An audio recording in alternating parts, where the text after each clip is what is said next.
today we agreed to have this meeting online with Armin from KlangQ. Armin is our Dutch distributor, so from Netherlands, and so he's representing his company KlangQ LiveFidelity. And we wanted just to introduce the new format to our channel and bring a bit of variety. And while doing so, we decided to basically refresh our memory and our first exhibition that we attended together, or we co-participated, right? So Armin, how is everything on your end? Everything is fine here. I think we can look back at a really successful audio event, right? In Veldhoven, it was at the beginning of October this year. We're almost at the end of the year, right? Mm-hmm. But the Dutch audio event is still, quite fresh in my mind, and I look back at it as a big success. Actually, we had lots and lots of people in our room, really enthusiastic about the setup that we put together with the two of us. It all started when you came to the Netherlands, right, by boat. Yeah. I remember. And you got lost actually in the neighborhood next to close to our home. But I was able to pick you up. And I was rescued. You were rescued. Yeah. Otherwise, you got lost, right? And you will probably still sit there waiting for me. But fortunately, I had your phone number, and I said, "No, I'm so close to you, and yet I can't find your place." Yeah, that was pretty funny, actually. Yeah. But then again, I rescued you, and we drove to my place, and quite soon after that, of course, we had a few minutes to relax and to prep a dinner, I think it was, and then right after that we started listening, to all the S1X audio gear I've set up for listening for you at that moment, and also to be able to get the system up to the point so that we can also exhibit this audio setup at the Dutch audio event, because that was the big thing that would happen that weekend.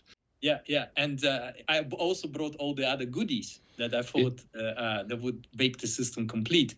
Yeah, the whiskey. And the whiskey, of course. And the whiskey, single malt whiskey. So when I came to you, and after I had this wonderful homemade lasagna, not sure who cooked. I think it was you who cooked it, but it was wonderful. I did actually. Yeah. Okay. Yeah. Well, and then your wonderful hospitality. Then I was exposed to the system, otherwise very well known to me, what our house, sort of the sound that I remember very well how we do things here in Essex, and then I heard it for the first time in your environment. Yeah, and that was quite different, right? Yeah, exactly. And I was like, the first thing that came to my mind is that I wanted to say, well, it's reminiscent of what we're doing, but it's not exactly how it's supposed to be, not exactly how I remember it it's supposed to be. So it was very much, it had all the right ingredients. Yeah. And you remember what I said? I said, well, it's sort of all there. Immediacy and timbral realism, and it's all there. But what I felt instantly, and that was very evident to me, is the absence of this full body. It was on very lighter body. The presentation lacked a little bit of body that I'm used to, because I feel that I like everything I eat and consume and enjoy to be meaty and substantial. And it felt like, it's like with every sort of enjoyable things we do in life, it comes with different flavors and in a different shape and form and in different formats. And I know very well from the same sort of, from the people who do wine tasting, they have this different. They categorize wines according to the body. The same pretty much applies to cigars. So they talk about that lighter bodied wine, and that's a sort of medium bodied, and it's, you know, that's a full bodied wine. It's very complex. And in the case of the analogy in the system that I heard in your room, I felt it was sort of medium, lighter bodied. It was towards the light-bodied way of sounding. I agree with that. And that's how it felt to me. And I felt like, there are many factors that would explain why that was that way. You know, we're going to dive them a little bit later in those details. But the first impression was it's lighter bodied that I'm used to, right? Yeah. You did quite a few things, but I would say two things jumped out of that were most significant, in my opinion, that were the positioning of the speakers, the toe-in, basically. That made a big change because I also sell bestaande speakers, as you do know, and they are always put in parallel. So that's what I also did with your speakers, the monitors we're talking about. But that's not the right way, I found out, together with you, with your input. And also the second big change was the cabling, right? The power cords, the interlinks, they made the change complete, I would say. Then we also did some other minor tweaks, in my opinion, minor tweaks, but also adding value, like changing the 300B tubes, I think one of them was. And we also did some fiddling around with some batteries. Yes, so basically, adding all these things together, if your environment, all of a sudden, the system started becoming the way I know it. So, and then you also noted that the speakers needed to be a little bit toned in, right? Because yes, there is, and I'm sure you noticed when you did the direct comparison to open baffle speakers, the cabinet speakers have a totally different presentation. And because they are closed in, and so there's no dipole, there's no radiation at the back, so the room itself is taken out a little bit out of the equation. It's not the room that now starts. It's not so dominant anymore. Right? Yeah, and so the stereo image and everything else changes, and so one has to slightly tone them in because now you have the directionality. Yeah, they're quite opposite to each other, actually. The monitors are more pinpointing, if that's the right word. So they're quite pinpointing the stereo image to the point. It's really well presented, and the sound is more organic. It's full bodied, right? It's also a little bit upfront, not too much, but a little bit, and the imaging is not as wide as would be the case with an open baffle. So with an open baffle, you have a more open and transparent sound, but the stereo imaging is not to the point as with the monitors, and that's a big difference. I think you nailed it. That's exactly my experience, because before the brand was established, I did a lot of experimentation, and all my first loudspeakers that I built, they were all open back. And when you sort of come from the cabinets and then go into baffles, and then you live long enough with baffles, you almost forget what the sound used to be when it was in the cabinets. And when you live long enough with the baffles, and then you go back to the cabinets, then you start like, ooh, that was not in the, I mean, I can only concur with you and can't agree more than I already agree that with the open back, the sound is obviously all out, right? It's unlimited, it's unrestricted. There's no limitation because it's basically radiating in all directions. Yes, front and back. It's a dipole, right? Yeah. It's a dipole. And so, especially when you have a tweeter, which is also dipole tweeter, so not just from firing, it's actually quite interesting. You may have an open baffle speaker, but if you say your tweeter is not open in the back, and just also has basically a back wall, right? Then the effect is obviously totally different. Yeah, that's yeah. correct. So yeah.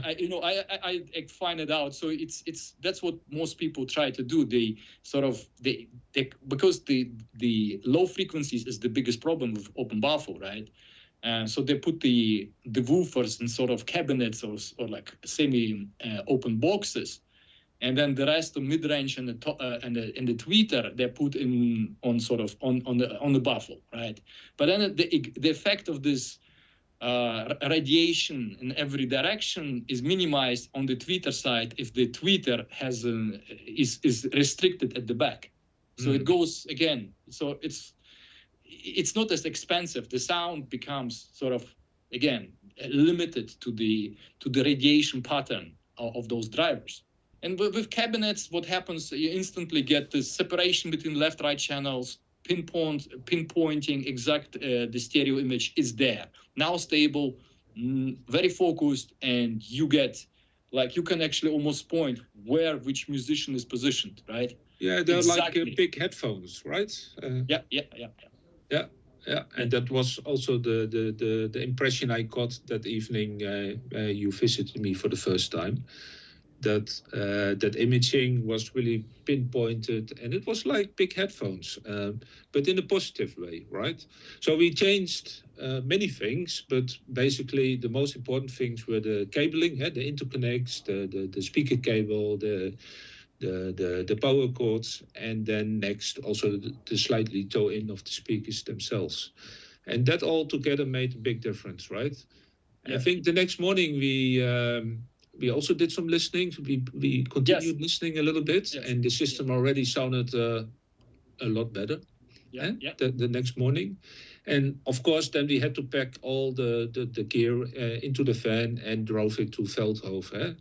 That's what we did next, actually. And then we installed it in Veldhoven, in the room that we were appointed to. And then we were a little bit disappointed. Do you remember that? Yeah. That was I think that's the sort of the main point of the story. Yes. that we basically did all the hard work. This me bringing the goodies, then taking your goodies, the complete system, and then carry this. The heaviest part was the racks, obviously. And if it wasn't for your friend Marcel, we would have struggled, you and I. So that heavy rack, big time. we managed. We managed to get it all into the exhibition room.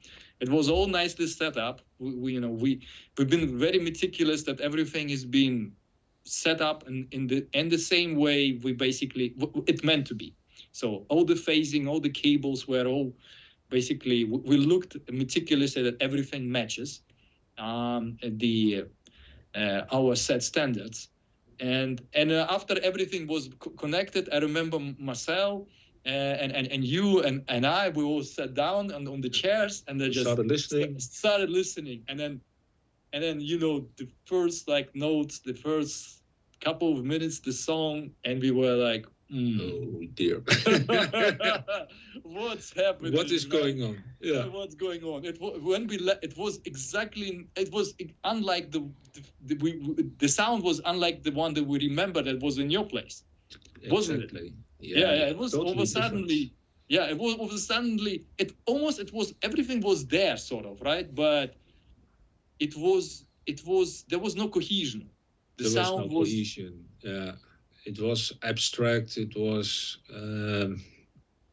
not appealing. It was not involving, right? Yeah. It was sort of collection of sounds. Of course, at that point, I was also thinking, okay, we are tired, we are stressed because all of the energy we put into moving all the gear from Utrecht to Veldhoven, putting it to the room, connecting it. It's a lot of work, right? And if you think about it, you think, oh well, it's just a few hours and then you're done, but. Building up a new system in a new room is a lot of work. It is a lot of work, and it takes huge amounts of energy. And I was thinking about that, and I was thinking, okay, maybe it's us. It's us not being in the right shape, not in the right mode to listen to the system because you as a listener, if you are stressed, you don't listen to the music in the same way when you are without stress. If you're relaxed, you listen to a system in a totally different way. So your personal situation at that very moment is important, is really important. But then again, we all three agreed that it was not sounding that good at that moment. Yeah. But it was one of the factors. Okay, I obviously I agree with you. The listener itself is a huge factor. So how we perceive depends how we feel, rested or how tired we are, yeah. Whether we had a good sleep or we had a good meal, whether we had some wine or not. Exactly. Like everything matters, and I think that the person listening is like the most dominant factor in the whole chain, basically. It's a factor, right? But I think there were more other important factors that were in play. I mean, part of me. So when the first couple of minutes listening to a system, especially when you have everything tube amplification. I mean, it's you and I. You know, we I think we more than experienced to all like understand that you don't expect anything when you just switched on your tube gear, right? The tube gear needs to basically stand a little bit for get warm first of all, right? It needs to get warm, then it needs to sort of play a little bit. Everything needs to reach the operating temperatures before anything ever can happen, right? In the system. It sort of plays it, but it doesn't play it in the organic, effortless, musical way, right? That's where what it should sound like. Exactly. But we are used sit down and relax and enjoy it. So it was like strained, as if you put it down to what you said, that you and I, we were, and Marcel, we were there basically, and we are tired and all this. But the system itself was tired. Also, the system was also stressed, not just us. Exactly. That's this effect of system being exposed to transportation and all this shock and movements, and it had not enough time to rest itself, right? So, and a lot of people are going to probably laugh about this, but I have no other explanation than that, because I think you once said it is like a living organism, right? Exactly like a living organism.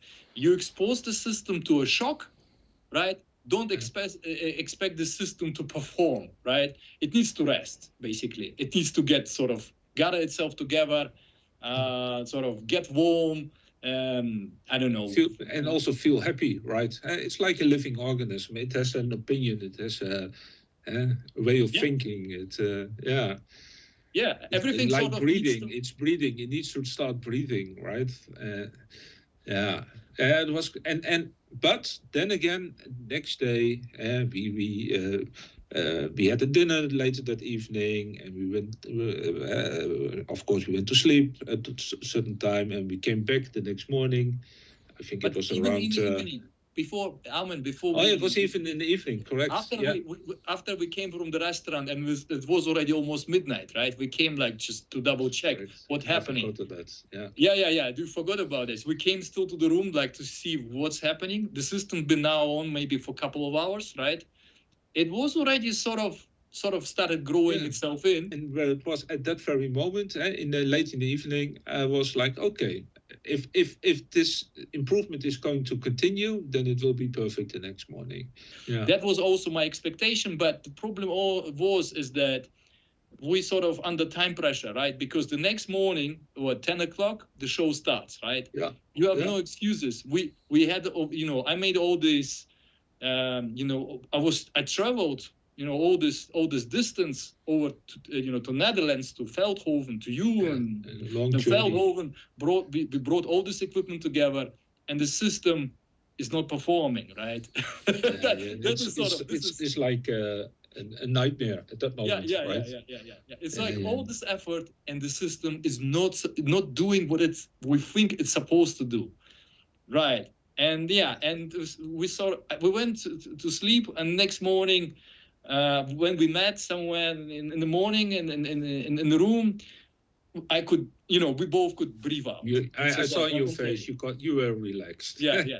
I saw the smile on your face, and yeah. The first day was way better than the night before. Yeah, and it was playing all night. We should mention that, of course. Yeah. The system was all night. It was playing quietly music, and next day it was playing all day music, and then the system wasn't switched off for the next 24, 48 hours. So the next day, there was the second day of the show. That's when I felt like the system started to get into where it should have been on the first day. Yeah. It was up to the point. It was top notch. Yeah, it was there where I would say, that system is the typical. It's the way I would like to. But then again, people were already very enthusiastic on Saturday, right? I mean, the people visiting our room.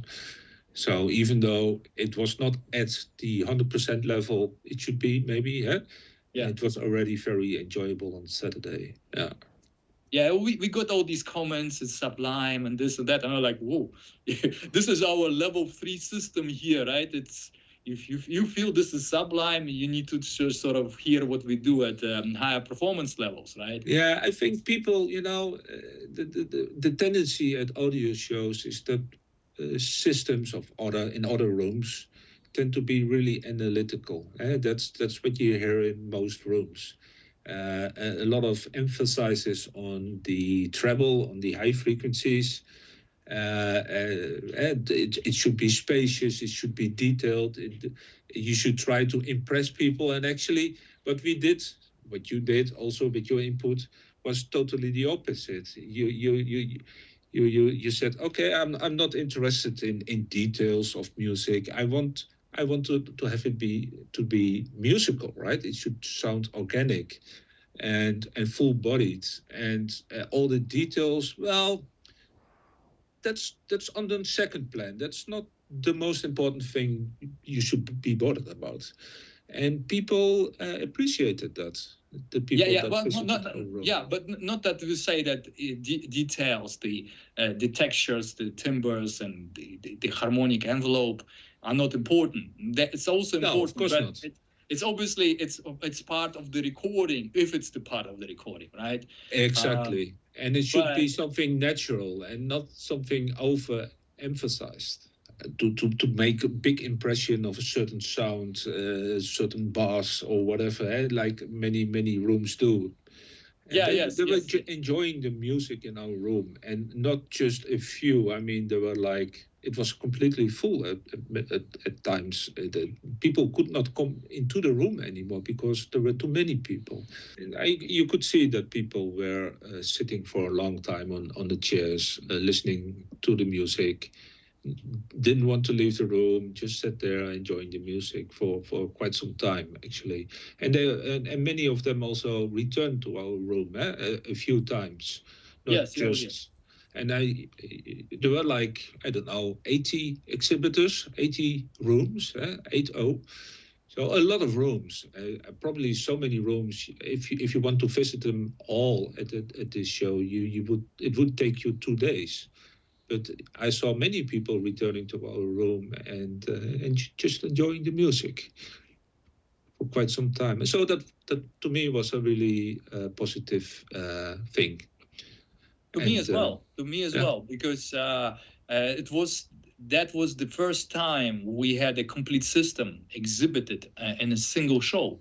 It's not that we had one part, say a DAC, a digital source, in one room, and the amplifier in the other room.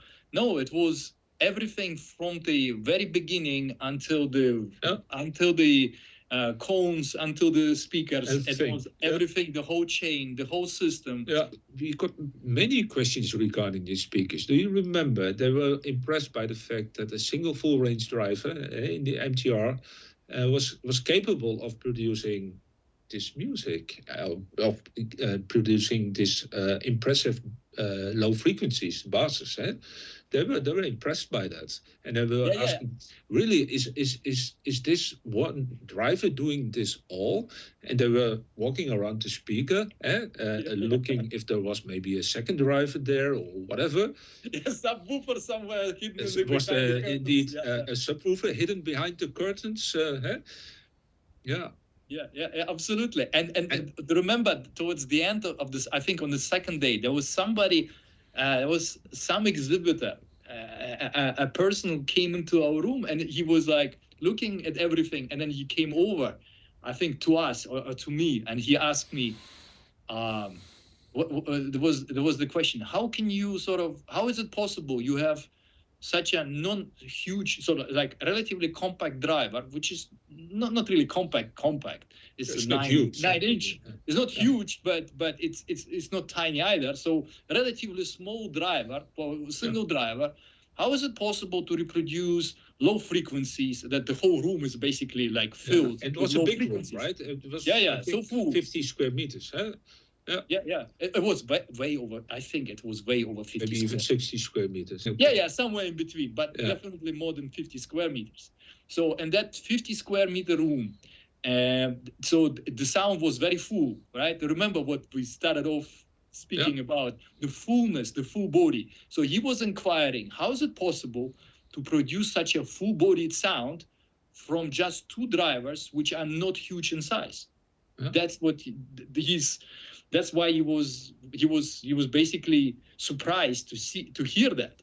There was probably like the first impression one would get, they're just oval drivers there, and how is it possible to basically play that lower frequencies, fill the room? And by the way, fill the room. I myself was very surprised. I mean, personally, I know the sensitivity of the drivers, and it's way above the normal average normal people have. But that's not like in the 100 dB sort of per watt at 1 volt at 1. No, they're rated 94, I think. Yeah. That's just 94, right? 94 was giving sort of comparable results to like 96, 97, but it's also 98. The frequency impedance that matters, right? I mean. Yeah. And the average, so also the flatness of the frequency response across the sensitivity. So how? That's what I mean. Yeah. So because you can have the peak sensitivity of 98, but then if it rolls off, by the time you go into 400 hertz, it rolls off below 90 dB, then you have only lost. Exactly. You can throw it away. Yeah, you have no low frequencies. It's a bad design, basically. Yeah. Normally the monitors, they are medium near field, right? So they should be enjoyed somewhere, the triangle 3 meter apart, 3 meter to them, right? So it's that's the default setting. Right? So it's medium near field monitors, right? They're normally here in my place, in my home, and that's about 50 square meters here, not slightly less. No, 50 square. It says 50 square meter, 5 by 8.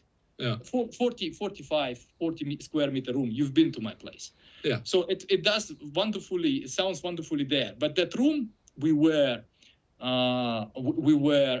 the exhibition was taking place. It was bigger than the room in my house, right? So I had a bit of a reservation that they're, being medium field, that they're going to fill the whole room. And to my own surprise, the room was like, it doesn't matter where you were standing, right? On the second day, it doesn't matter. It didn't matter whether you were next to them, behind them, or in the opposite corner of the room. Yeah, like 8 meters away. Yeah. Yeah. The sound was basically engulfing the whole room. It was filled. It was not sort of one direction, and only on the axis you could hear something, enjoy it, and then if you go off the axis, you can't. No, the sound fades. Yeah. That wasn't absolutely the case. So we were it's kind of strange because you towed them in, right? And you would expect that with a cross axis, that would be the ideal position for listening, but it was not like that. It was strange. It was not a little bit unexpected. I agree. Yeah. And the other effect is that I also was thinking, okay, we have layers way over 50 square meters or 60 square meters room, and we have this. Okay, we have only like the 300 B cubes, right? So which are moderately biased to produce something. In our integrated Titan 5, it's not even 7 watts of class A. It's maybe power. 6. Yeah. It's only like 300 volts there. It's not 400. So they are biased to work at the moderate sort of power output. They are optimized for different, not for the power, but for quality.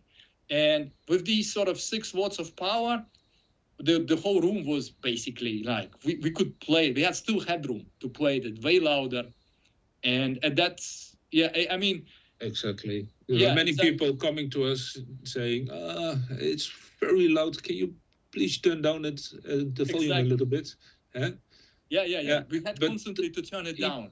Even at higher volumes, the sound was really enjoying. It was not, how do you say, distorted in any way. It was like it should be, even at very high volumes. And I think, to come back to the audio show, that people that visited our room started to appreciate exactly that point. They could listen and they could see what we were doing, and that we were trying to put the emphasis on the music, and that should be the central theme. And they enjoyed that, and they understood that. At least quite a few did, actually, that I spoke to. They were like, okay, this is about music, this room, and not about extreme sound effects. Well, I want to say extreme sound effects that's the easiest part in my sort of experience, because I'm speaking from my own experience. Getting extreme sound effects, that's easy peasy. We can do that. The question is, how long can you live with this sort of extreme sound effects? And in my experience, not very long. 5 minutes, maybe half an hour, definitely not 2 weeks. After a while, these extremes, they just start annoying you, because it's not about extremes. That's what the problem is with the majority of listeners. They get sidetracked. They go into these extremes and the special effects rather than presentation, the musicality, the music as it's on its own. They should listen to an old Blue Note recording from the 60s or so. Really well recorded, but in balance and without fancy extreme sound effects. And if such a recording sounds nice on a system, then you know, okay, I'm getting there. That's where I want to be. And I think that's what we achieved during the show, basically. It was not just me that enjoyed it very much, but I know from Marcel he did. I know from friends of Marcel who also visited our room, enjoyed the room very much. And I also got the same impression from many visitors from that I don't know personally, but also enjoyed the room very, very much. Yeah. The Dutch audio event, so 2025, the system that we had there, the complete system, that was the more sort of mid-range level 3 sort of system, which is mid-range. Our mid-range very system satisfying, very satisfying. Way above, punches above any sort of experience most people have. So, I mean, you can retire with the level 3 system. And one doesn't get the sort of opportunity to listen to a complete system unless one goes to a Dutch audio event or visits your showroom where you have a complete system, right? Yeah, or correct. Comes to us and visits us. Yeah. And then one has the sort of the experience. One can see how the products sort of evolve with the price. Most folks don't have this, what's it called, the experience.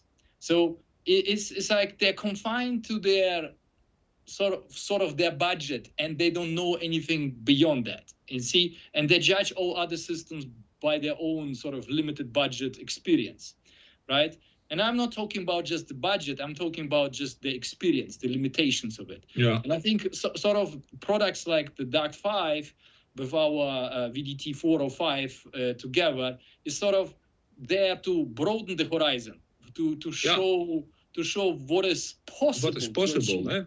Right? I can only underline that you are completely correct. I mean, I've been at your showroom in Essex, and I've had the honor to listen to your big system as well, consisting of the DAC 5 and the DAC X. It was, I think, and the mono amps, etc., and of course also the big horn systems. And I can only underline that what you're saying is that listening to a level 3 is very, very, very nice, and it makes a lot of music, and you can live with that system for a long the rest of your life, I would say.